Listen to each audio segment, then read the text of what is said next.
오게 되었습니다. 요즘에 참 코로나로 인해서 대면 예배가 쉽지 않은데 또 하나님이 우리 한국의 상황을 또 잠잠하게 해주셨고 그리고 이렇게 교회에서 다시 모여 함께 주님의 은혜를 바라고 예배하게 하심을 감사드립니다.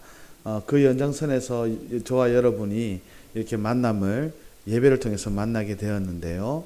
오늘 정말 하나님이 우리에게 적절한 은혜를 베풀어 주시기를 간절히 원합니다. 제가 기도하고 말씀 이어가도록 하겠습니다. 하나님 아버지 감사합니다. 사슴이 목마른 사슴이 시냇물을 찾듯이 하나님 갈급한 심령으로 하나님의 은혜를 바라며 나온 이 예배의 자리에 주님 역사하여 주셔서 우리 각 사람에게 적당한 그리고 넘치는 하나님의 말씀과 은혜로 주여 역사하여 주시옵소서. 그래서 우리에게 정말 감사가 흘러넘쳐 하나님을 예배할 수 있는 은혜를 더하여 주시옵소서. 예수님의 이름으로 기도드렸습니다. 아멘. 저는 아프리카 에스와티니라고 하는 나라에서 왔습니다. 아마 여러분들은 이 나라를 처음 들었을 거예요. 아주 작은 나라입니다. 우리나라의 강원도만한 작은 면적을 가지고 있고 그 다음에 인구는 110만 정도, 대구보다 더 인구가 더 작은 곳에 저희가 있는 걸로 알고 있습니다. 제가 선교사로 헌신할 때에 제가 지금은 사역자가 되은 지 한 17년 정도가 되었는데요. 제가 20대 때에 제 인생을 놓고 고민을 하게 되었습니다. 내가 어떤 일을 해야지 정말 행복하고 또 떳떳한 인생으로 살 수 있을까 많은 고민을 했어요. 이런 공부를 할까 아니면 이런 직장을 가져볼까 아니면 이 사람을 만나면 되나 여러 고민을 했는데 10년 뒤에 나의 모습을 그려보니까 제가 이 일을 했을 때 10년 후의 내 모습, 이 공부를 하였을 때 10년 후의 내 모습, 이 사람을 만났을 때 10년 후의 내 모습을 생각해 보니까 정말 한숨밖에 나오지 않더라고요. 그래서 내 인생의 가장 젊음을 그리고 귀한 시간들을 투자한 10년 후의 내 모습이 이 정도밖에 되지 않는가라며 정말 교회에 와서 눈물을 흘리고 하나님께 기도를 했더랬습니다. 미래가 보이지 않으면 막 우울감이 막 찾아와요. 그래서 마음이 진노하는데 시편 90편을 그때 주님이 보게 하셨는데 모세가 마지막 인생을 마무리할 때 바로 적은 시가 시편 90편입니다. 120년을 다 살고 가나안 땅을 눈앞에 두고 인생의 산전수전을 다 경험한 모세가 이런 말을 남기더라고요. 주여 우리의 연수가 70이요 강건하면 80일지라도 우리의 연수의 자랑이 수고와 슬픔뿐이라. 우리가 살면 70이고 아주 건강하게 잘 살아도 80인데 당신의 삶의 자랑이 뭐요? 이렇게 물어보면 수고와 슬픔밖에 없다는 거예요. 하나님 없이 살아온 인생이 수고와 슬픔을 자랑하는 이것을 위해서 7, 80년을 산다는 게 너무나 안타까웠습니다. 그래서 모세는 그 뒤에 이렇게 기도합니다. 주여 우리에게 지혜로운 마음을 주사 시간을 계수할 수 있는 세월을 계수할 수 있는 지혜를 주옵소서. 우리의 한날 한날이 얼마나 소중한지 이렇게 소중한 한날 한날을 깨닫지 못하고 순종하지 못하고 이렇게 지나가는 삶이 얼마나 수고와 슬픔밖에 없는지 깨달은 모세가 이렇게 기도문을 남겼습니다. 그래서 저도 주님 제가 노인이 되었을 때에 제가 이제 제 후손들에게 후세대들에게 내 인생을 자랑할 때 나 정말 수고했어. 근데 남은 건 슬픔밖에 없어. 주님 그러지 않기를 기도하면서 어떤 삶이 가장 아름답고 하나님께 영광을 돌리는 삶일까 고민하게 되었어요. 기도하고 고민하는데 다른 답이 없더라고요. 그때 주님이 호세아서를 또 보게 했는데 여러분 호세아서는 그때 북이스라엘이 여로보암 2세라고 하는 왕이 다스릴 때인데 북이스라엘이 가장 잘 살던 때였어요. 군사력도 막강하고 경제가 부흥할 때였습니다. 사람들이 그렇게 잘 살다 보니까 죄도 많이 지었어요. 죄도 많이 지었다 보니까 하나님 앞에 회개하기 위해서 많은 사람들이 재물을 갖다 바쳤습니다. 그래서 종교도 부흥했어요. 겉으로 보기에는 부흥했는데 그때 하나님이 호세아에게 이런 말을 합니다. 나는 인애를 원하고 제사를 원치 아니하며 번제보다 너희가 나 하나님 아는 것을 원하노라. 제사도 지내고 번제도 드리는데 나는 그것보다 너희들이 나를 향한 사랑을 바라고 그 다음에 너희가 나를 알았으면 좋겠다. 그러니까 큰 함정이 있다는 거죠. 예배를 드리고 제사를 지내고 종교적인 활동을 하는데 정작 하나님께 마음을 열지 않고 할 수도 있다는 거예요. 그리고 하나님을 알지 못할 수도 있다는 거예요. 그래서 그러면 하나님을 사랑하고 하나님을 아는 정말 이런 삶이 무엇일까 하는데 그것은 바로 순종이었습니다. 여러분, 순종도 내가 할 수 있는 순종은 쉬워요. 근데 하나님의 말씀에 순종하는 것은 솔직히 우리의 실력이나 우리의 자격으로는 불가능합니다. 우리는 본질상 죄인으로 태어났기 때문에 하나님의 말씀을 사모할 수도 없으며 그 말씀을 따르는 것이 우리에게 굉장히 큰 고통을 주고 힘듭니다. 그러나 순종했을 때는 우리의 저주가 떠나가고 또 하나님의 임재와 영광이 우리의 삶에 임하는 것입니다. 할렐루야. 제가 선교사가 된 것은 바로 이것 때문이었습니다. 하나님, 제가 죽더라도 순종하는 현장에서 죽게 해주세요. 막 죄짓고 내 자존심 세우는 그 현장에서 죽는 것이 아니라 주님의 말씀에 부족하더라도 연약하더라도 또 넘어지고 자빠지고 실패하더라도 하나님 순종하는 그 자리에서 내가 주님 얼굴 보게 해주세요. 그것이 제 소원이었습니다. 그렇게 과정을 지내는 중에 하나님이 저를 사역자로 인도하셨고 이제는 나아가는데 제가 첫 설교할 때요. 여러분, 저는 말 더듬이었어요. 말을 정말 많이 더듬었어요. 제 이름 석자도 이런 데 앞에 나와서 말할 줄 몰랐습니다. 그런데 설교를 해야 되는데 한 몇 주 전부터 얼마나 떨고 정말 힘든 시간을 보낸 줄 몰라요. 기도 안 돼요. 예, 믿음이 안 생겨요. 그래서 막 고민하고 몸부림하던 중에 어쩔 수 없이 이제 단상에 올라와야 되는데 그래, 나는 지금 실력도 안 되고 자격도 안 되는데 단상에 올라가면 정말 하늘에서 불이 떨어지겠지. 약간 이런 신랄 같은 믿음으로 단상에 올라와서 설교를 하는데 어땠을까요? 여러분, 그때 정말 불이 떨어졌을까요? 아니면 저는 여전히 말을 더듬었을까요? 불이 떨어졌다고요? 너무 믿음이 좋으십니다. 불이 안 떨어졌어요. 어찌나 말을 더듬었는지 앞에서 막 정말 말을 많이 더듬었어요. 그때 보통 때 저였으면 정말 지구를 떠나야 돼요. 그때는 제가 시력이 1.5인데요 그때 처음에 올라갔을 때는 하나도 안 보였거든요. 너무 떨려가지고. 근데 조금 지나니까 사람들의 표정이 보이기 시작하는데 얼마나 어려워하시는지. 다들 여기서 떨고 있는 저보다 저를 보는 사람들의 표정이 더 막 어려워하는 거예요. 그리고 막 마이크를 들고 있는데 이 손에 땀이 나가지고 마이크의 전류가 손에 통해서 떨어뜨리고 막 하여튼 일이 다 있었습니다. 그런데 그때 내 마음 안에 감동이 오기 시작하는데 나는 막 이렇게 죽겠는데 사람들도 고통받고 있는데 주님이 잔잔히 기뻐하신다는 거 하는 그런 감동이 나한테 밀려오는 거예요.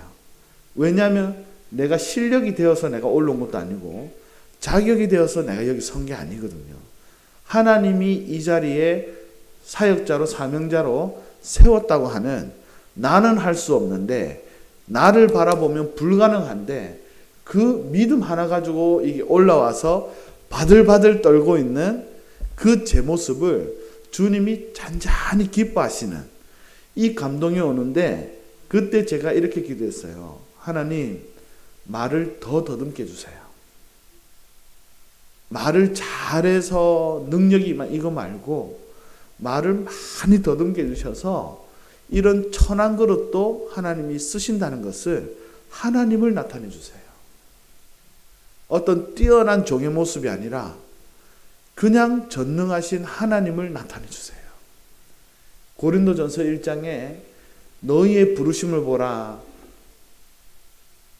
육체를 따라 부르심을 보라. 능한 자 많지 않고 문벌 좋은 자 많지 않으니 하나님이 이런 약한 자들을 쓰시는 것은 모든 능력이 사람에게 있지 아니하고 하나님께 있음을 알게 하려 하심이라. 주님 말 더듬게 해주세요. 막 이렇게 기도하는데 갑자기 말더듬이 사라지고 불이 떨어지기 시작하는 거예요. 아멘. 하나님 앞에 순종했더니 일평생 저를 묶고 있던 이 수치와 저주가 순종해서 떠나가는 거예요. 할렐루야. 순종하면 나만 손해보고 나만 힘들고 이게 아니에요. 하나님이 우리에게 그런 것 때문에 순종을 요구하시는 것이 아닙니다. 나는 할 수 없지만 하나님 말씀에 순종하면 나를 그토록 에워싸고 있고 짓누르고 있던 이 수치와 저주가 떠나가는 것입니다. 아멘. 저와 여러분의 삶에 이런 일이 계속 일어나기를 축복합니다. 하나님 말씀 부족해도 우리가 완전하지 않잖아요. 우리가 대단하지 않잖아요. 하나님 나 아무것도 아닙니다. 그러나 주님 사랑합니다. 저 실력 없지만 주님 하라는 거 그거 하나는 순종하겠습니다. 주님이 기뻐하셔요. 얼마나 그때 황홀하든지 저 말더듬 붙어 있는 거 있잖아요. 그 전봇대에 말더듬 다 가봐 안 돼요. 말을 할 때 천천히 해라 쉬어서 해라 안 됩니다. 그런데 하나님 말씀에 순종하는 그때에 하나님의 은혜로 말미암아 자유함을 입었습니다. 물론 지금도 가끔 말을 더듬기는 하지만 하나님의 말씀을 전하는 데는 지장이 없게 되었습니다. 저희 고향에 내려가면 저희 고향 사람들이 깜짝 놀래요. 어떻게 저 사람이 저렇게 변했나 싶을 정도로 깜짝 놀랍니다. 그러나 저는 어떤 인간적인 대안을 세우거나 그렇게 하지 않았습니다. 하나님이 저를 고쳐주셨고 하나님이 자유롭게 해주셨습니다. 그래서 순종을 통해서 하나님의 영광을 본 사람은 다음부터 순종을 두려워하지 않아요. 예전에는 하나님을 잘 모를 때는 순종이 요구가 되면 두려움이 밀려오고 자신감이 없어지지만 순종을 통해서 이런 은혜를 경험한 사람은 순종을 두려워하거나 머뭇거리거나 주저하지 않습니다. 하나님 말씀하시면 하는 거예요. 그러면 그곳에서 그 순종의 현장에서 내 수준보다 더 크신 하나님 수준의 그런 영광을 경험하게 되는 것입니다. 할렐루야. 저는 이렇게 아프리카에 있으면서 지금까지 7년 동안 제가 아프리카를 19개 나라를 다니면서 섬겼습니다. 그래서 3년 전에 제가 이제 에스와틴이라고 하는 아주 작은 나라에 저희 가족들과 정착하게 되었는데, 우리 한국은 삼면이 바다로 되어 있고 또 위로 국경이 하나 있는데 그게 휴전선이잖아요. 그래서 넘어갈 수가 없잖아요. 그래서 국경을 넘는다고 하는 이 개념이 우리에게는 굉장히 생소합니다. 그렇죠? 그런데 아프리카는 수많은 나라가 그냥 국경을 이루어서 있는데 그 국경을 넘기가 굉장히 쉬워요. 그냥 버스 타고 넘어가면 돼요. 다른 나라에. 그런데 국경을 넘어갈수록 이제 어떤 경험을 하게 되면 많은 것이 달라지는 것을 경험하게 됩니다. 첫 번째는 국경을 넘을 때마다 피부가 달라집니다. 아프리카라고 다 까맣지는 않아요. 저기 뭐 동부 이쪽은 아주 까맣지만 남부 쪽으로 내려오면 약간 좀 황갈색, 까만색이지만 좀 황갈색을 좀 띠고 있는 피부가 달라집니다. 그리고 국경을 넘을 때마다 언어가 달라져요. 아프리카는 한 개의 언어가 아니라 수천 개의 언어가 있습니다. 그래서 여러분 혹시 부시맨이라고 아시나요? 옛날에 우리 한국에 그 영화로 잠깐 나왔는데 이 부시맨들은 D 발음이 이게 많아서요. 말을 막 자기네들끼리 빨리 하면 이렇게 이야기를 합니다. 예. 그런데 서로 다 알아들어요. 예. 그리고 제가 이거는 확인을 못 해봤는데 우리는 보통 말을 할 때 숨을 내뱉으면서 이렇게 말을 하잖아요. 그런데 어떤 종족은 숨을 들이마실 때 말을 하는 종족이 있어요. 예. 이건 제가 따라하지 않겠습니다. 이렇게 피부 색깔도 달라지고 언어도 달라지고 화폐도 달라져요. 네. 많은 것들이 달라져요. 그런데 달라지지 않는 게 있습니다. 이 지구상에 한 200개 가량 나라가 있고 국경선이 있지만 다 다르지만 다르지 않는 게 있어요. 결국은 이 세상에 두 개의 나라밖에 없구나. 바로 하나님 나라와 세상 나라입니다. 그렇다면 내가 어느 나라 국민인가, 내가 어느 나라에 속한 사람인가가 굉장히 중요해요. 저는 70년도에 태어난 사람이라 솔직히 우리 어르신들처럼 그렇게 고생을 많이 하지 않았습니다. 배고픔도 그렇게 잘 알지 못합니다. 그런데 아프리카에 가면 저는 대한민국 국민이라고 하는 이 소속감 때문에 굉장한 혜택이 있습니다. 제가 이렇게 가면서 에티오피아나 소말리아 이런 나라 보면 그렇게 잘생겼는데도 그렇게 똑똑한데도 그 사람이 에티오피아 사람이라고 하는 이것 때문에 그 이상의 세계를 꿈도 꿀 수가 없습니다. 그러니까 자기가 어느 나라에 속해 있느냐가 이렇게 중요한 것입니다. 예. 아무리 잘났어도 소용없어요. 아무리 똑똑해도 소용이 없습니다. 그러나 우리나라는 대한민국에 속해 있으면 어느 정도 실력만 되면 어느 정도 능력만 돼도 큰 세계로 나가서 꿈을 이룰 수 있어요. 그렇죠? 예. 그렇듯이 하나님 나라에 속하였는가 세상 나라에 속하였는가 이것은 우리에게 더욱더 중요한 것이 그냥 이 땅에 180개, 200개 나라 중에 어느 나라에 속했느냐도 자기 운명을 이렇게 결정짓는데 우리의 영원한 운명은 내가 어디에 속했는가가 결정되는 거예요. 그런데 피부색이 다르고 언어가 달라도 하나님 나라에 속한 사람들을 만나면 그렇게 반가울 수가 없어요. 그냥 예수님 은혜를 이야기하는데 언어가 다르고 피부도 다르고 문화도 달라요. 그런데 막 눈물이 나는 거예요, 서로. 내가 어떻게 은혜를 받았나? 나 같은 죄인을 어떻게 구원시켰나? 하나님 나라에 속한 사람들 만나면 이렇게 어색하지가 않아요. 그런데 세상 나라에 속한 사람들은 똑같아요, 그냥. 육신의 자랑, 육신의 정욕, 안목의 정욕, 이생의 자랑, 오직 이것만을 위해서 7, 80 인생을 살아가는 거예요. 그래서 우리가 어떤 나라에 속했는가가 이렇게 중요합니다. 하나님 나라의 사람으로 부름을 받고 나서 이제 순종을 하는데 저는 제가 있는 나라 옆에 모잠비크라고 하는 나라가 있습니다. 작년에 그 나라에 큰 태풍이 와서 3,000명이 죽었어요. 그리고 교회며 건물들이 다 갈대로 이렇게 만들어서 다 날아가 버렸어요. 제 옆 나라라서 뭐 갈 생각은 못하고 그냥 기도를 해야겠다 해서 기도를 하는데 하나님이 마음에 자꾸 부담을 주는 거예요. 그래서 기도는 내가 하나님을 설득하는 게 기도가 아니라 하나님의 뜻에 순종하는 게 기도예요. 네.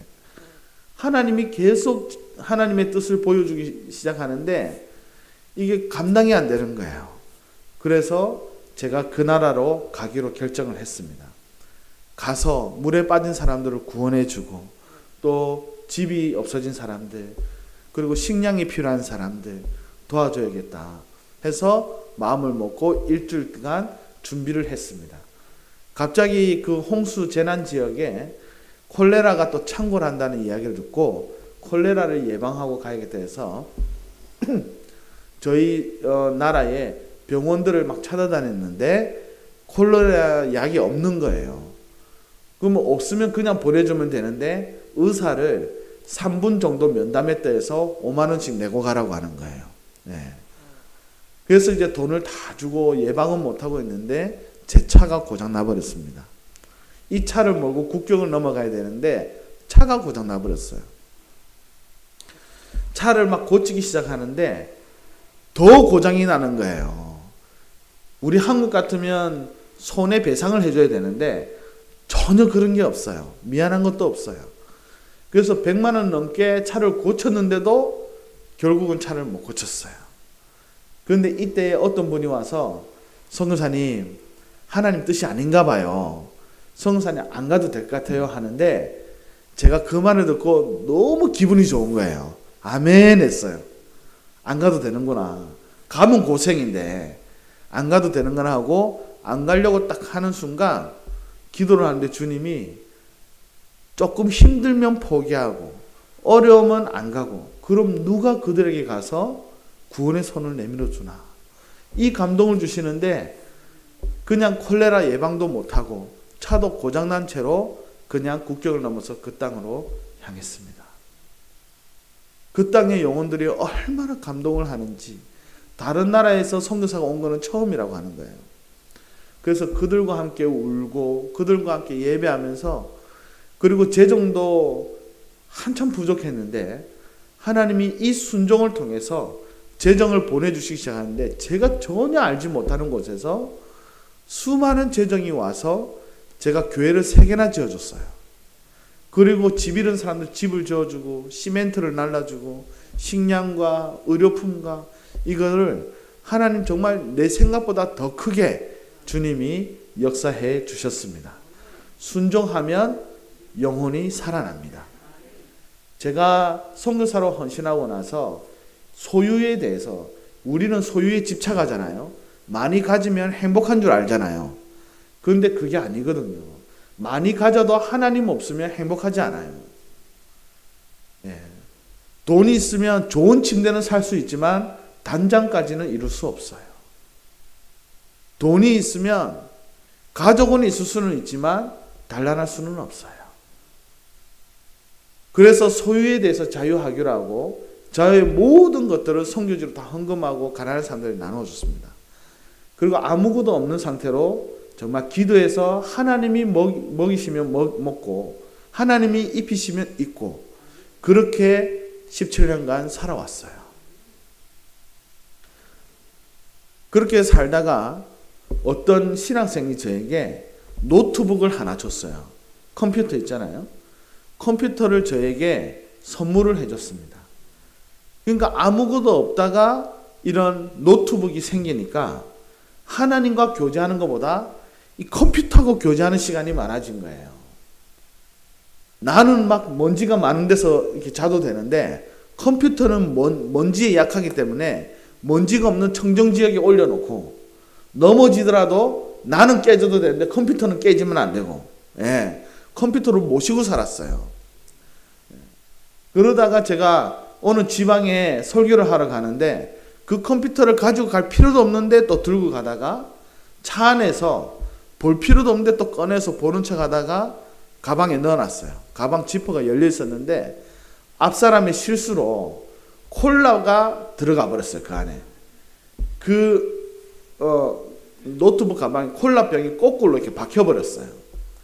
그래서 컴퓨터는 물에 젖으면 말리면 괜찮은데 콜라는 치명적이거든요. 제가 그 사건이 있을 때 화내지 않았어요. 놀랬지만. 그런데 요즘 세대가 아주 편한 게 미안하단 말을 안 하더라고요. 그 앞에 실수했던 사람이 미안하단 말을 안 하고 저한테 명함을 하나 주는데 인천공항에서 꽤 높은 사람이었어요. 그리고 청구하라고 하는 거예요. 그래서 말대로 제가 그 AS센터에 맡겨서 청구를 했더니 견적이 80만 원이 나왔어요. 컴퓨터 그 고치는 게. 그래서 제가 그 선생님한테 전화해서 선생님 이 컴퓨터를 고치는데 80만 원이 나옵니다. 했더니 막 저한테 막 화를 내기 시작한 거예요. 제가 막 너무 과하게 청구한다는 생각을 해서인지 저한테 막 화를 내시길래 제가 그분에게 선생님 저하고 통화하면 너무 이렇게 마음이 불편하신 것 같은데 그 기사하고 통화하세요. 그 고쳐주는 그 기사하고 통화하시면 그 기사가 뭐 사기치겠습니까? 그리고 고치시면 되겠습니다 하고 전화를 끊으려고 하는데 제가 쓸데없는 한마디를 했어요. 뭐냐면 선생님 제가 선교사기 때문에 가만히 있는 거예요. 이 말을 했어요. 이 말 할 필요가 없었는데 그리고 전화를 끊었는데 제 마음이 편하지 않았습니다. 뭐 잘못된 게 없는데 분명히 그분이 잘못했고 나는 피해자인데 제가 그분에게 그랬거든요. 선생님이 가해자고 제가 피해자인데 왜 자꾸 선생님이 나한테 화를 내는 거예요. 내가 선교사기 때문에 가만히 있는 거예요. 이 쓸데없는 말을 하고 나서는 계속 마음이 어려운 거예요. 그래서 제가 사역자들한테 막 물어봤어요. 혹시 내가 뭐 잘못한 게 있는지, 제가 무슨 실수를 한 게 있는지. 그러니까 저희 선교사들도 제가 잘못한 게 하나도 없다는 거예요. 오히려 다른 것까지 그냥 싹 고쳐버리라고 한 거예요. 막 저를 막 지지해 줬어요. 저는 잘못한 게 없다고. 그런데도 제 마음이 불편했습니다. 그런데 그때 말씀을 묵상하는데 다윗이 사울을 피해서 막 여기저기 도망 다니잖아요. 고통스러운 시간이잖아요. 그런데 어느 날 엔데기 굴에 딱 숨어 있는데 사울이 들어온 거예요. 그 동굴에 자기들이 숨어 있는 동굴에 사울이 들어왔어요. 여러분 다윗에게 있어서 모든 고통의 원인은 사울이었어요.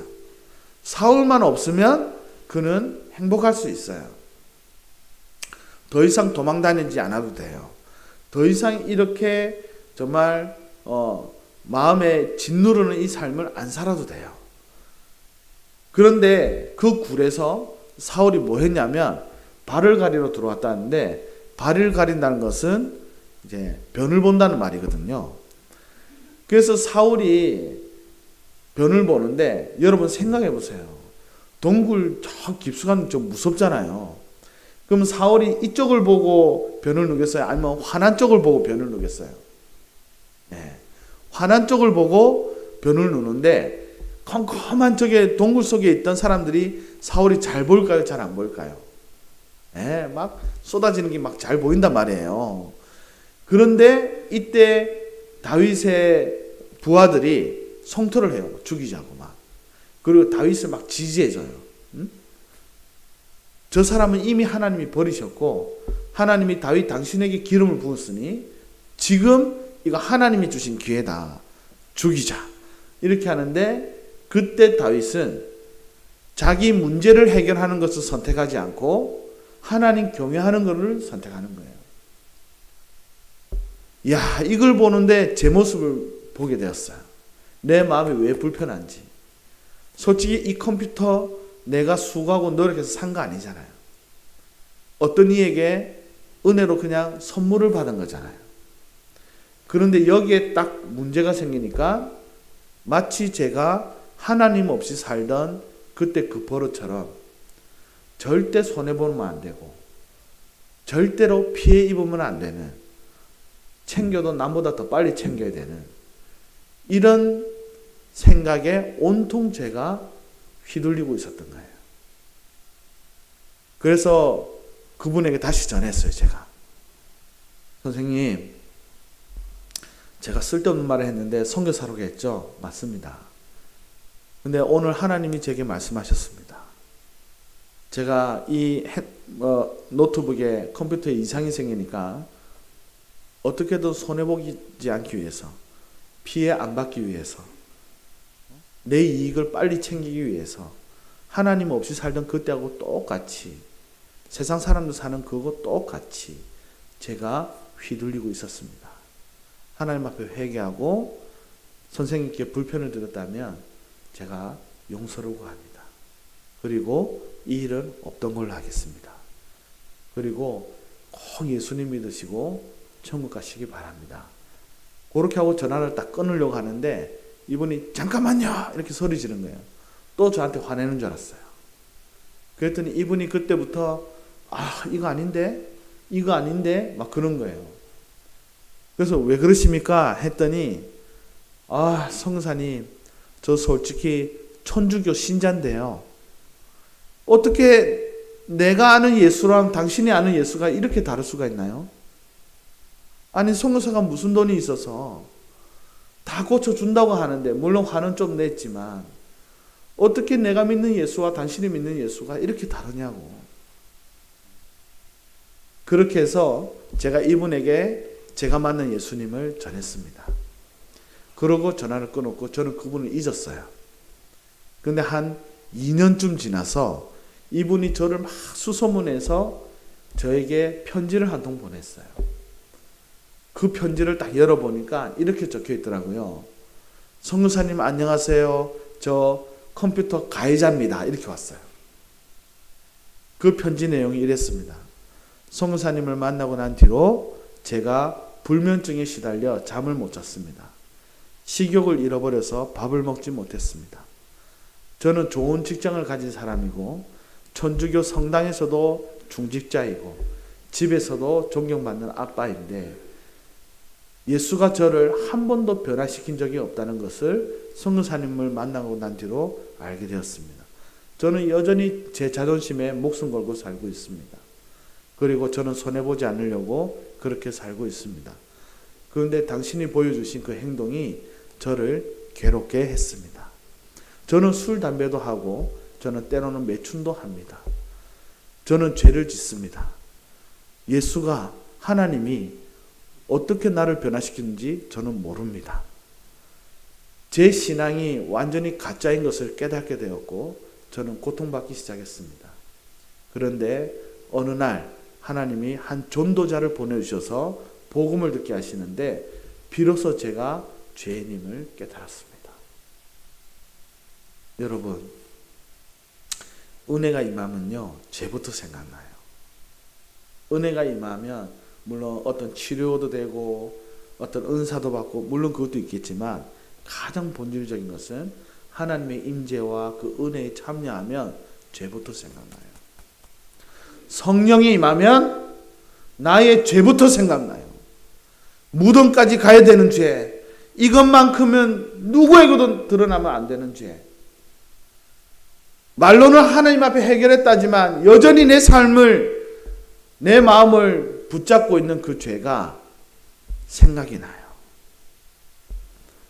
그래서 이 선생님이 성교사님 나 그날로 복음 영접하고 제가 기독교인으로 개종했습니다. 그리고 이제는 제가 신앙생활 멍텅구리 같이 제가 시시하게 하지 않기로 했습니다. 선교사님이 보여준 그 행동 너무 감사합니다. 제가 이 죄인이 비로소 하나님께 돌아오게 되었습니다. 고맙습니다. 이렇게 연락이 왔어요. 여러분, 제가 이분을 구원시키려고 전도하려고 하지 않았어요. 그냥 제가 하나님 앞에 받은 은혜가 있는데 여전히 하나님, 제가 어떤 사건이 발생하니까 하나님 없이 살던 그때 그 습관이 그대로 나와서 회개한 것뿐인데 하나님이 역사하셔서 그 영혼을 건져내어 주셨습니다. 할렐루야. 여러분, 하나님 뜻에 순종하면, 하나님 말씀에 순종하면 내가 생각지도 못한 이런 아름다운 일들이 일어나기 시작합니다. 할렐루야. 정말 그랬으면 좋겠어요. 저와 여러분의 삶이 순종으로 가득 찼으면 좋겠어요. 내가 할 수 없어도, 내게는 어려워도, 지금 당장 내게 마음에 부담이 되어도 주님 뜻에 순종하면 이 부담과 이 두려움을 훨씬 뛰어넘는 축복과 은혜가 우리에게 임하는 줄 믿습니다. 아멘. 이번에 코로나가 터졌어요. 그렇죠? 예, 올해 초에 코로나가 터졌는데 저는 그때 아프리카에 있는데 뉴스를 보니까 한국은 막 특히 대구가 난리였죠. 그렇죠? 예. 사람이 안 다니고 맞죠? 그리고 막 마스크를 산다고 막 줄을 막 서 있더라고요. 뉴스를 보는데. 그런데 우리는 어떻게 했냐면 의료시설이 전혀 안 돼 있잖아요. 저희가 하여튼 이게 열악합니다. 그러니까 아예 봉쇄 조치, 그냥 아무도 못 다니게 그냥 군대를 그냥 다 주둔시키고 모임을 하지 못하도록 완전히 그렇게 막아버렸어요. 그리고 그 당시 이게 중국에서 왔다고 해서 흑인들이 우리 보면 한국 사람, 중국 사람 구분 안 되잖아요. 그렇죠? 막 우리에게 막 테러를 하기 시작했어요. 그래서 막 대만 사람들이 막 강도를 당하고 막 그랬습니다. 경찰들이 집들을 찾아다니면서 외출하지 말라고, 나오지 말라고, 집에서 나오지 말라고 저희에게 공고를 했습니다. 2달 동안 한 발자국도 못 나갔어요. 저희가 집 밖으로 한 발자국도 못 나갔어요. 그래서 저는 제 후원자들에게 후원을 중단해 달라고 편지를 보냈습니다. 왜냐하면 한국도 힘들잖아요. 그런데 지금 제가 아무것도 못하고 집에만 있는데 이 후원금을 받을 수가 없다 해서 여러분들의 삶도 지금 너무 힘들 텐데 후원을 중단해 주십시오. 그리고 우리 이때에 사람과는 거리를 두지만 하나님과 더 가까워지는 축복이 있었으면 좋겠습니다. 이렇게 편지를 보냈어요. 근데 얼마 지나지 않아서 고난주간이었는데 어느 교회가 연락이 와서, 제가 전혀 모르는 교회인데 연락이 와서 부활절 헌금의 일부를 보낼 테니까 사람들을 도와줬으면 좋겠다고 하는데 그때도 저희는 움직일 수 없는, 밖으로 나갈 수 없는 상황이었거든요. 그래서 그 교회한테도 헌금을 받을 수 없다고 다른 선교지로 보내라고 그렇게 제가 안내를 해드렸습니다. 그런데 부활절이 지나서 담임 목사님이 직접 연락이 와서 선교사는 그래야 됩니다. 돈 준다고 덥석덥석 받는 것이 아니라 그렇게 주관이 있어야 됩니다. 존경합니다. 선교사님에게 우리가 돈을 보내기로 결정을 했습니다. 아무 때나 집행해도 좋으니 지금 당장 집행 안 해도 의심하거나 그러지 않을 테니 일단은 헌금을 받아주시고 쓸 수 있을 때 아프리카 영혼들을 도와줬으면 좋겠습니다. 여러분, 헌금을 한번 거절하면 다시 하기 힘들거든요. 무례하게 보일 수도 있고 또 성의가 거절당한 듯한 느낌이 있기 때문에 쉽지가 않는데 그 교회가 하나님 뜻에 순종하는 마음으로 헌금을 보내주었습니다. 이 헌금을 받고 가만히 있을 수가 없었어요. 제가 그 다음날 경찰서를 찾아갔어요. 그래서 내가 당신 나라를 돕고 싶습니다. 많은 사람들이 배고픔에 굶주림에 힘들어하고 있습니다. 당신들이 더 잘 알지 않습니까? 그래서 내가 일할 수 있도록, 이동할 수 있도록 허가증을 하나 써주세요. 종이를 하나 써주세요. 자기 나라 도와주는 것도 제가 사정사정하면서 오전 내내 이 부서 저 부서 끌려다니면서 선서도 하고 겨우 받았어요. 이거 받고 나서 이제 제가 굶주린 사람들에게 식량을 나눠주러 막 다니기 시작했어요. 너무나 배고파 있었던 거예요. 7가족이 꼬박 굶고 있었던 거예요. 가서 식량을 주면서 복음을 나누기 시작했어요. 여러분, 이 식량은 지금 먹으면 배부르지만 내일 지나면 또 배고픕니다. 우리의 진정한 양식은 예수님이십니다. 아멘. 예수님만이 우리의 만족이요, 우리의 행복입니다.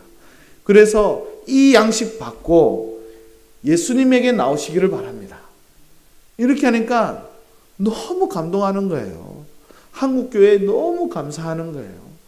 한 피도 한 방울 안 섞인, 피부도 완전히 다른 저기 작은 나라에서 이 먼 데까지 자기네들도 힘든데 고통받는 우리를 위해서 헌금을 보내준 것에 대해서 너무 감사하면서 그들이, 저는 이 코로나 이때에 제가 6개월 동안 식량을 나누어주고 복음 전하다 왔는데요.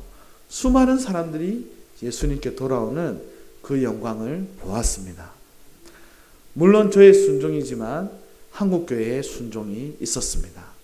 이 순종을 통해서 하나님 나라가 풍성하게 열리는 것을 보게 되었습니다. 그래서 순종하니까 참 행복해요. 그렇죠? 그래서 정말 아까도 말했듯이 우리가 다른 현장에서 주님의 얼굴을 보는 것이 아니라 순종하는 그 현장에서, 주님을 사랑하는 그 현장에서 주님의 얼굴을 보는 축복이 있기를 주의 이름으로 축원합니다. 할렐루야. 아멘. 기도하겠습니다. 하나님 아버지 감사합니다. 각자의 삶이 다르고 또 삶의 터전이 다릅니다. 그러나 하나님은 우리를 부르셨습니다. 그리고 은혜를 주셨습니다. 하나님, 이 은혜에 부끄럽지 않게, 하나님의 이 구원의 복음에 부끄럽지 않게 저희의 삶을 축복하여 주시옵소서. 순종을 통해서 아직까지도 우리를 묶고 있는 저주와 수치가 있다면 주님 떠나가게 하여 주옵시고, 하나님의 영광의 이 생명이 우리의 가정과 우리의 교회와 우리가 섬기는 모든 현장마다 임하게 하여 주시옵소서. 감사드리며 예수님의 이름으로 기도드렸습니다. 아멘.